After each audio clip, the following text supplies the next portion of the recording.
That example on gold was very exciting because I knew I was going to make a lot of money very quickly, and that's a warning sign if you're getting excitement out of investing.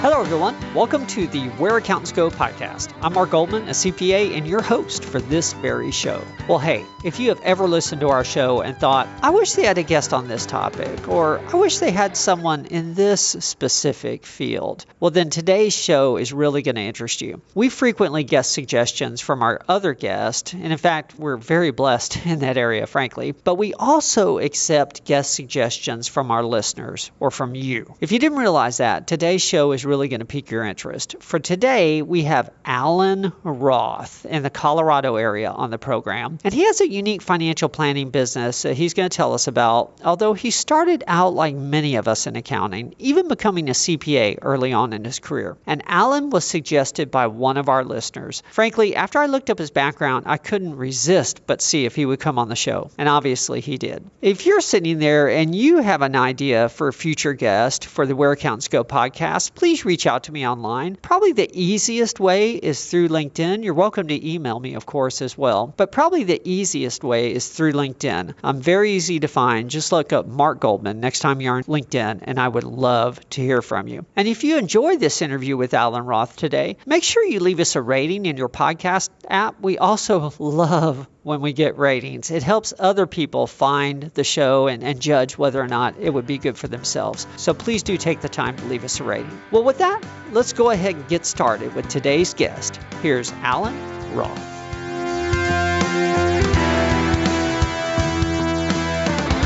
Well, hello, Alan. Welcome to the show. Hi, Mark. Thanks so much for having me. Really appreciate it. No problem.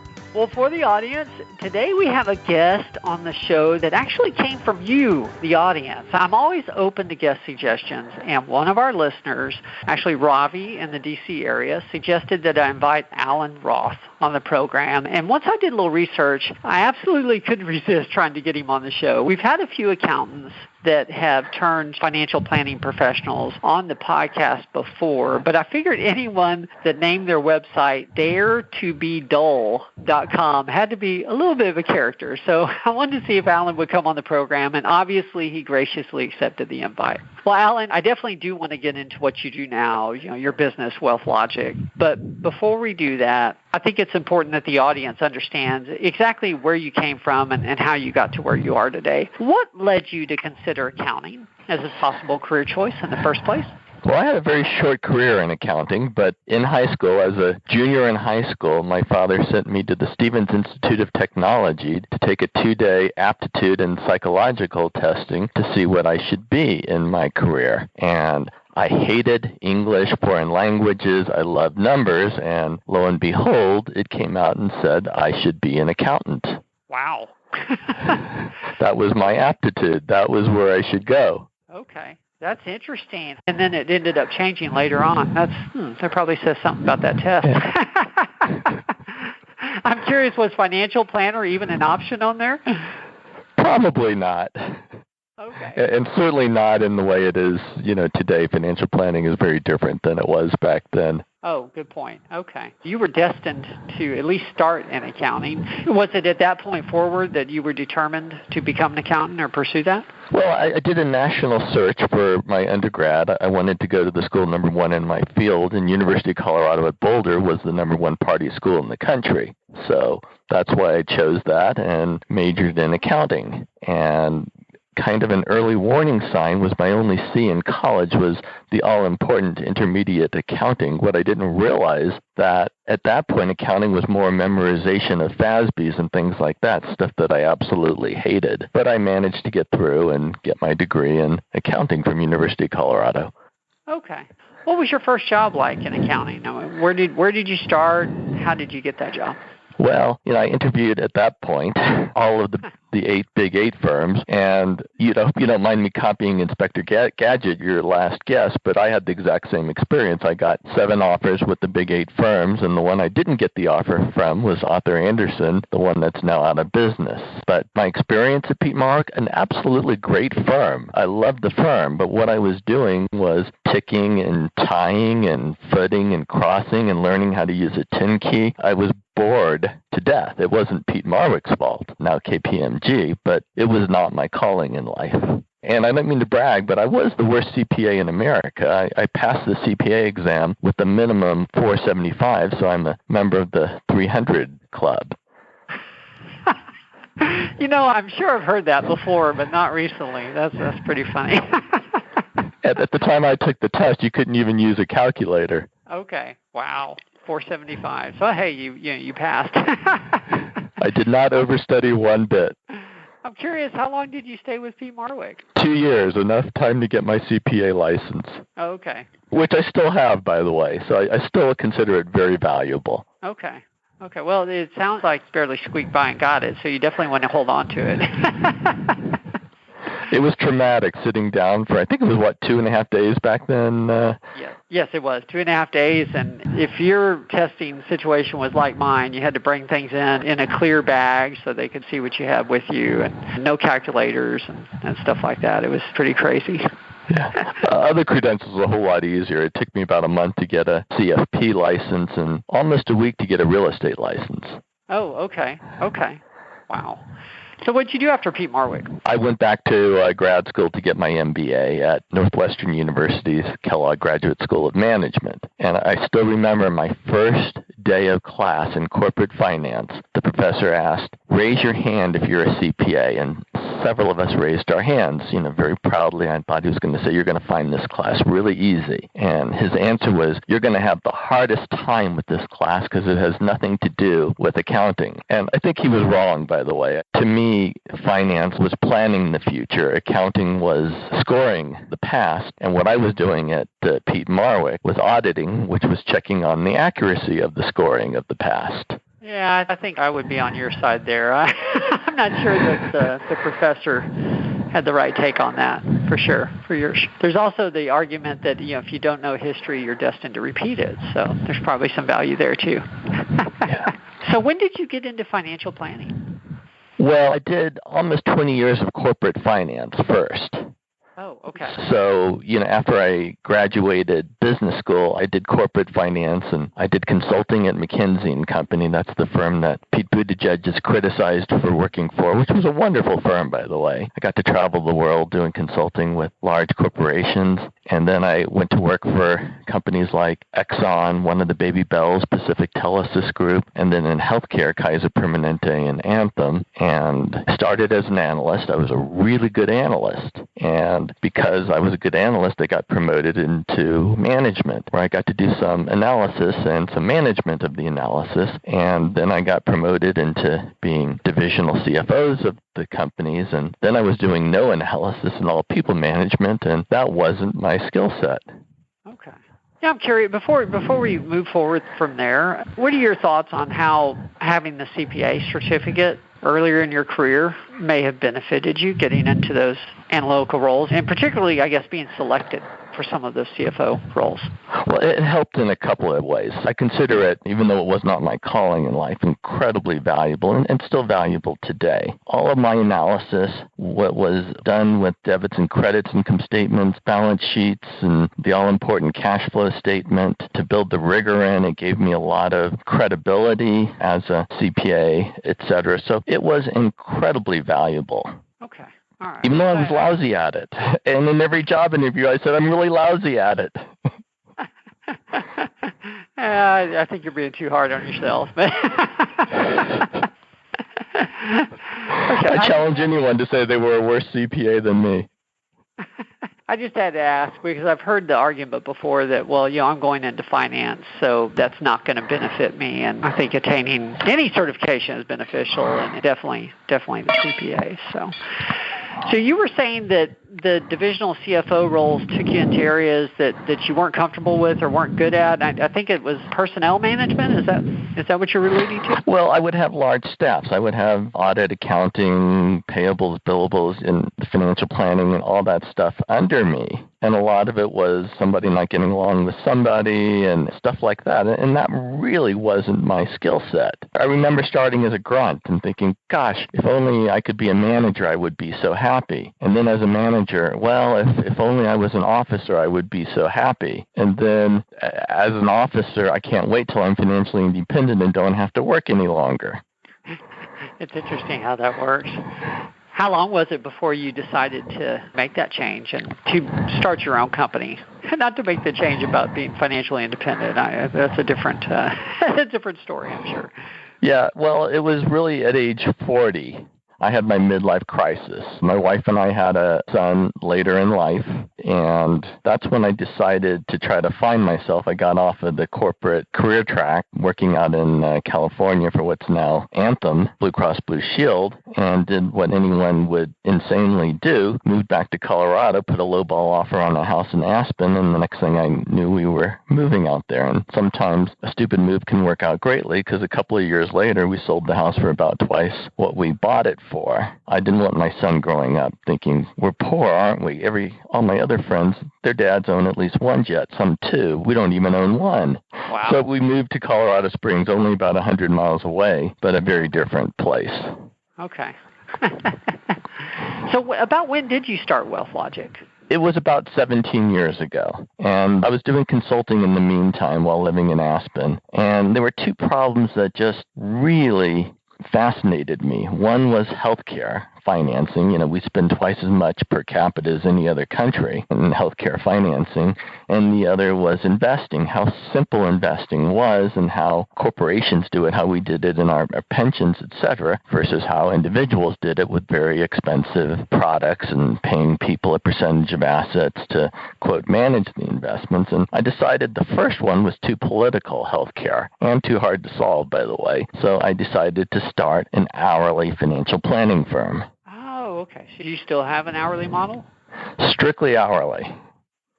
Interesting. There are some institutional clients where I do some quarterly reports on, but the vast majority of it is hourly. None of it is percentage of assets, and none of it is commission. Okay. I argue that every profession on earth is fee-for-service. Why should financial planning be different? Okay. Oh my gosh, that is intriguing. That you're not doing any percentage of assets work. Never have, never will. What were some of the challenges like? Since you started from the beginning that way, I'm curious. Did it just take off immediately, or what were some of the challenges like in the early days? Gosh, no. My first year as a financial planner, my total revenue was $500.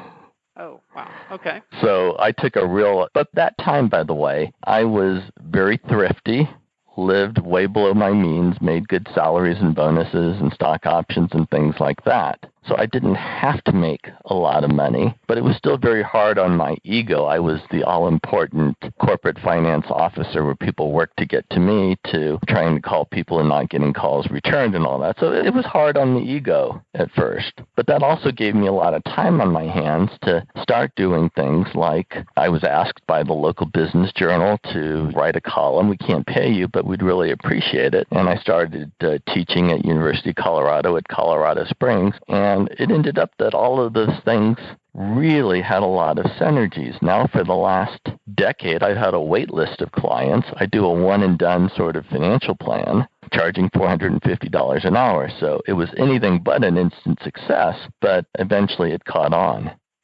Okay. Well, I'm curious, what was the turning point for you? Or was it just gradual all the way through? Or what, is there anything you can...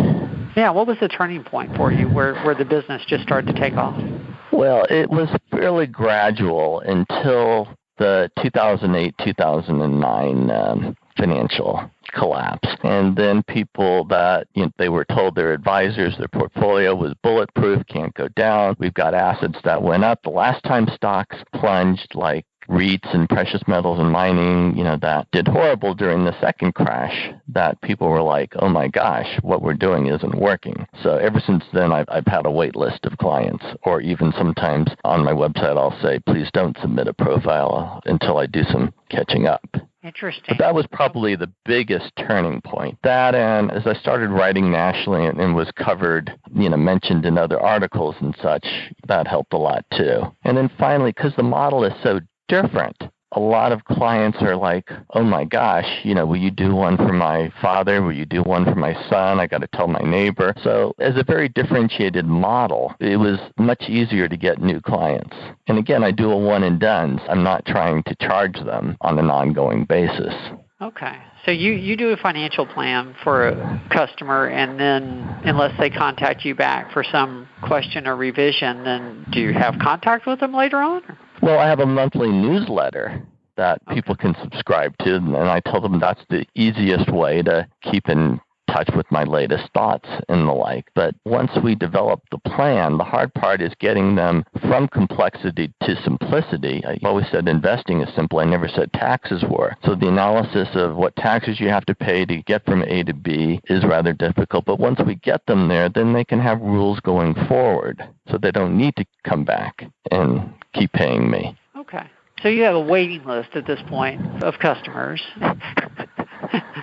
That's quite a statement to say that you sort of shut down your website. Not shut it down, but you ask people not to apply.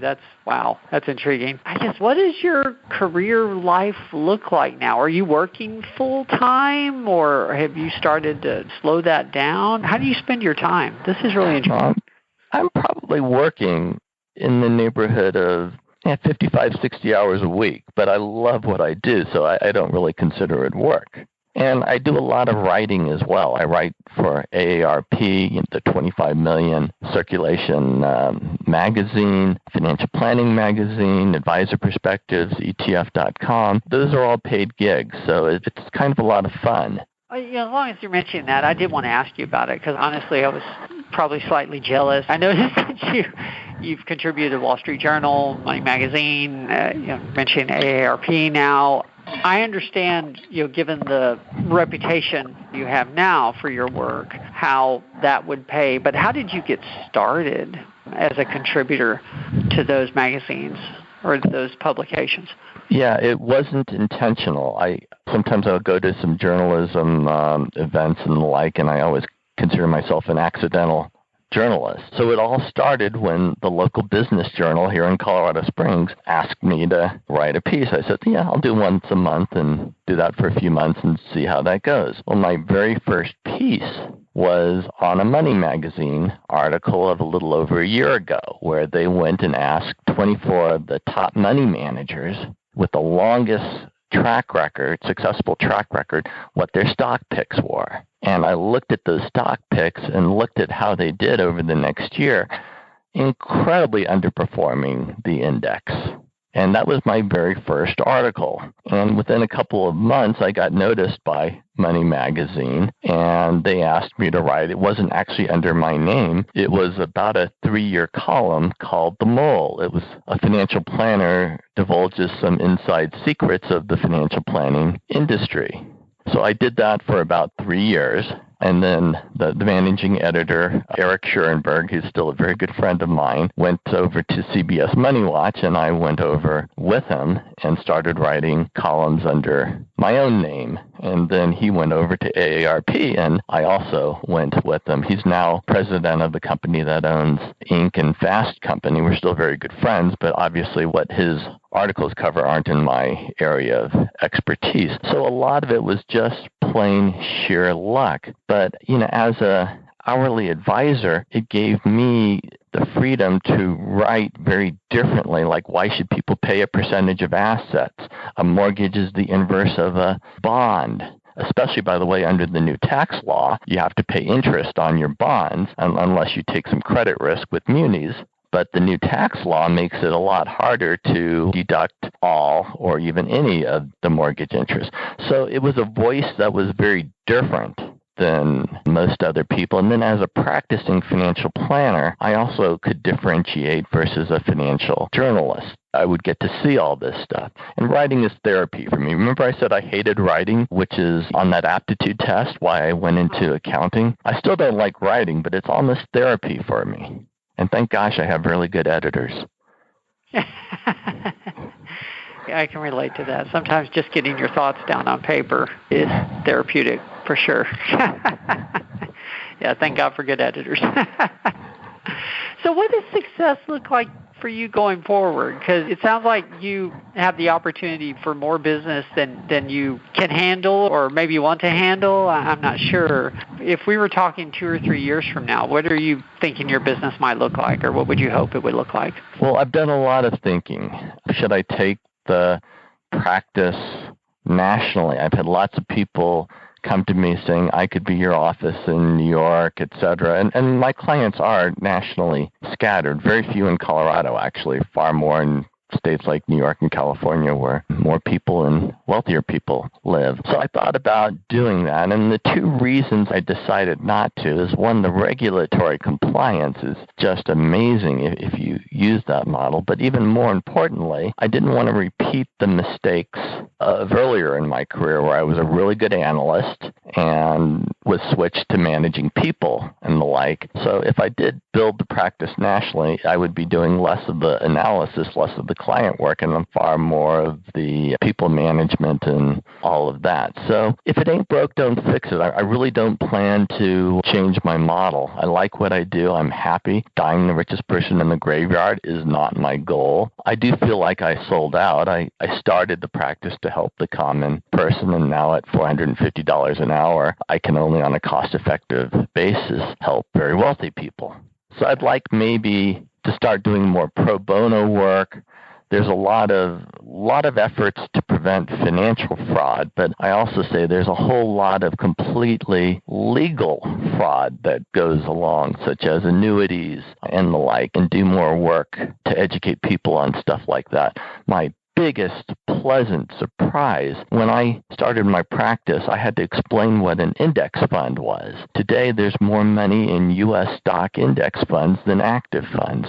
So that is my biggest pleasant surprise, and I'm happy that I contributed maybe 0.00001% towards that shift. I'm curious, have you ever thought about taking on like an apprentice, someone to teach your ways and then maybe they handle? I realize I'm borderline describing an employee, but yeah, someone to bring up in the business a little bit, and then maybe they can handle some of the clients that you're not able to handle at $450 an hour, or that you don't have time for. Well, there's a Garrett Financial Planning Network, and I'm very close to them, and they're mostly hourly. And I speak a lot at their conferences. I participate in lots of phone conversations. So I want to try to help people do that model. But again, I've decided not to hire employees or contractors, that sort of thing. I've decided not to go that model. But I'm happy to teach other people how to do what I'm doing. Okay. That leads into one of the questions I wanted to ask you a little bit. I've worked in the accounting and employment space for a long time, and I have some friends that started as accountants and decided to go into financial planning and have done very well. But I probably have seen I know I've seen far more people start in accounting and then something changes with their job and they decide they're going to try financial planning and it does not work for them. Frequently, I think that they're seeing that it's too much sales. Maybe it's the organization they got in with, but just it's not something that they're comfortable with or doesn't work out. What advice would you have for someone that's much earlier in their career and they have an accounting background and they're thinking that financial planning looks fun, so they want to give it a shot? Well, understand that financial planning can be very, very different things. You can get an insurance license and call yourself a financial planner, and that's sales. You can go to work for a big brokerage firm, and that is sales. I like to brag, and here I really am bragging, that I am the worst salesperson on the planet. So, what I do is I have clients submit a profile before I'll even talk to them, and then I'll give them 20 minutes to give them my thoughts without charging them. And it's not sales. In fact, it's usually, here's what you're doing wrong, and here's why you need to change, giving them some value out of it. So, my advice would be, if you're going into financial planning, understand whether you're doing financial planning or sales. And investing is really simple. So that's kind of the tax analysis is the hard part, getting from A to B, getting them into simple portfolios. Like I wrote a book, How a Second Grader Beat Wall Street. It's essentially 3 funds, a total U.S., total international, and total bond. But getting from A to B is very hard, and that tax and accounting experience is very valuable. So if you're going into financial planning at sales, and I would have failed miserably working for a big brokerage firm or trying to sell annuities that I didn't believe in. But if you're going into true financial planning, then I would say stick with it. Like I said, my ego took a humongous hit when I started this. It was not easy, but persevere. Well, thank you. That's a good distinction to make. Yeah, the different types of jobs in that area. But thank you. When I teach, a lot of students that come to me and, XYZ brokerage firm or insurance company has come to me and I kind of like financial planning. What do I think of that? And I tell them that's not financial planning. That's a sales job. If you're comfortable in sales, that'll be great. Yes. Yeah. Many of the positions are simply getting assets under management, which is sales, and then someone else is doing some analysis somewhere. Yeah, or commissions, and in both cases, the sales presentation is given to them, and they need to try to execute it, but they're not managing it, they're putting them in product. Okay. Thank you. I think that's important. I feel fairly passionate about this, as you can probably tell. Yes, I can tell. Definitely. Well, I have 3 questions I end every podcast with, but last thing before we get to those, because I am curious, given what you know now, if you could go back in time and give your younger self just one piece of advice, what do you think that might be? I think it would probably be when you get out of bed in the morning and you're not excited about what you're doing, consider making some major changes. My corporate finance career was wonderful. I worked for wonderful people, wonderful companies, but it just wasn't my calling in life, much closer than when I started at Pete Marwick. But my advice would be life is short. Consider making change. Make smart change, but consider making change. I have a friend who had an accounting degree and bought 2 restaurants, and in a month he had them both closed, lost all of his life savings. So do it in a smart way. Thank you. Thank you. Well, last 3 questions, and like I mentioned, the same questions I end every podcast with. I think it gives us a lot of consistency across the shows. From a career perspective, what's been your proudest moment? Definitely meeting and getting to know the late John C. Bogle. He was the founder of Vanguard, who changed the industry, who gave the common investor a fair shake. The low-fee index funds stood up against industry and really changed things. He was incredibly unpopular within the industry. And how I met him was an interesting story. I'm a networker, but I couldn't figure out how to network to meet Jack Bogle. So I sent him a blind letter and saying, gosh, I appreciate everything you've done. I'd love to meet you. About a week later, I get a handwritten note back. I'm coming to Colorado in a month. Let's get together. So for me, this was like meeting my favorite president, my favorite actor, my favorite rock star, all going into one. And that was right as I was starting my business. So that gave me a whole heck of a lot of confidence to, as he would say, press on regardless. And over the years, I got to know him very well, talking to him 2 or 3 times a year. And I did some work behind the scenes for him. He helped me in many, many ways. So that was probably my proudest moment, knowing him. And today, by the way, I'm on the board of the John C. Bogle Center for Financial Literacy. It's a volunteer board organization. Wow. It's amazing what you can get if you just ask. Yeah. Some of the blind letters I've sent to people, like William Bernstein, very famous in the financial industry. It doesn't always work. I sent a blind letter to Warren Buffett and never heard back. But it's amazing if you just try to reach out to people, how helpful people can be. And that's why I want to try to help others as well. Well, second question, tell us about a lesson that you learned the hard way. And the more you can tell us about the situation, the better, because really that's how we learn. Well, I think I told you, you already kind of asked one, and that was I should have done what I loved a lot earlier. But I actually wrote a piece for AARP on my biggest money mistakes. So do you mind if I go over one of those? Yes, actually, we'd love to hear that. I used to know everything. So my parents gave me very generous, almost $7,000 college graduation gift in 1980. And I just knew that gold, had to go up because fiat currency, deficits, etc., were printing all this money. Gold was sure to go up. So I put it all in gold. At least I didn't blow it with a vacation. But anyways, gold over the next, 40 years, doubled in price, meaning that it did not keep up with inflation. Had I heard of John Bogle and his S&P 500 index fund, I'd have made $400,000 more. Oh my gosh, off $7,000.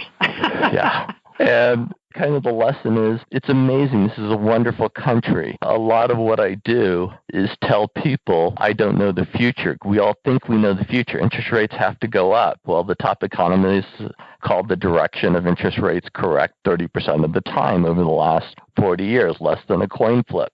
Wow. Was it just a lack of knowledge at the time? I'm curious. Or do you think that at the time you made a fair assessment and that given what you knew at the time, gold was an appropriate investment? Well, people make these mistakes all the time. It's the same mistake that I make. And a lot of people do it because they don't like, one president or the other president. I've written pieces on people that made costly bets against America under Obama, people that have made costly bets against America under Trump. So if you're going to beat the market, time things well, you have to know something the rest of the market doesn't already know. So going back to 1980, I wasn't the only one that knew that fiat currency deficit, etc. My first job out of business school was with Exxon, a wonderful company, by the way, but there was no doubt in my mind that oil was going to be worth $100 a barrel, because we were running out of reserves. We were using more oil than we were discovering. Emerging market countries were using more and more and more. And for a brief period of time, decades later, it did hit $100 a barrel. But again, if you're going to invest, you have to know something to beat the market. The rest of the market doesn't already know. And I'm a big believer. I am a market timer. Rebalancing is market timing. Okay. So when stocks go, people usually do just the opposite. My friend Dan Ariely wrote a Predictably Irrational, and people will buy stocks when stocks have had the longest bull market in history today and sell when it plunges. Sure. That is absolutely irrational. So I have people that come to me all the time with very, very sound logic, but that's already priced into the market. Yeah, we're not as smart as we think we are sometimes. Exactly. And if you want to ask me about the dare to be dull, I can tell you a little bit about that and just how hard rebalancing is. I was curious about the name, and I was going to leave that alone. I didn't know if it is what it is. I love the name. But yeah, tell me, how did you come up with the daretobedull.com? Well, that example on gold was very exciting because I knew I was going to make a lot of money very quickly, and that's a warning sign if you're getting excitement out of investing. Investing really is dull. Owning a total stock index fund over decades is not very exciting. But it's also very hard. We've got to resist oh my gosh, I don't like this president, so I'm going to sell. I do like this president, so I'm going to buy. The amount of money we're printing, inflation has to go rampant, not looking at the fact that Japan's been running humongous deficits and fighting deflation. So you have to be daring enough to resist all these things, and then you have to be daring enough to buy when the herd is selling and reverse, which is not that easy. There's a video on the homepage of my website, daretobedull.com, that I'm very proud of. It was filmed 2 days before the market bottomed in March of 2009. And I'm saying all the right things. Stocks are on sale. People should be buying. Capitalism is going to survive. But I will tell you, my own inner voice was going, please let me be right. Please, please, please. It's very daring to buy, to go against the herd, to buy when the herd is selling and sell when the herd is buying. Again, to stick to an overall asset allocation. But investing in 8 words is minimizing expenses and emotions, maximizing diversification and discipline. And by the way, dare to be dull. Dull is not the objective of this podcast. Just investing. Have an exciting life, but do your investing in a very dull, boring way. Thank you. Thank you for making that point. Well, last question. In the interest of time, I better get to this. What's the best piece of advice that you have ever received? Well, this is really old. I'm sure everyone has heard it, but I wish I had taken it earlier. And that is, do what you love and you'll never work another day in your life. I enjoy what I do. Do I have bad moments? Sure. But I enjoy it so much more than what I used to. So I would say life is short. Have fun. Enjoy it. Beautiful. Well, Alan, thank you very much. If you wanted us to read just one of your articles now, what would that be and where would we find it? Well, you can find it online. It's one that just got nominated for a business award, and it's in the AARP Bulletin back in October of last year. And it's 4 new rules to take control of your financial future. Can I just real briefly go over a couple of the key lessons? Yes, actually. I'm curious what the 4 new rules are. Well, it's defining wealth. Wealth is not a dollar amount. You can have $10 million but need $5 million a year to live on, and you've got 2 years worth of financial freedom. If you have $500,000 but you only need $25,000 above Social Security, you're financially free. You're much richer. And the best way to get wealthier is to cut your spending. There's lots of things that we spend money on that don't bring us happiness. Stuff doesn't bring us happiness. Experiences bring us happiness. Delaying Social Security. Think of it as buying the best inflation-adjusted annuity on the planet. And then finally, there are many rules that need to be broken and such.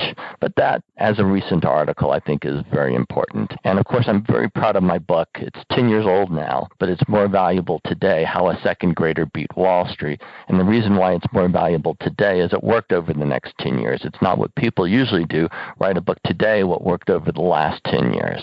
That's a good point. It's been proven correct at this point.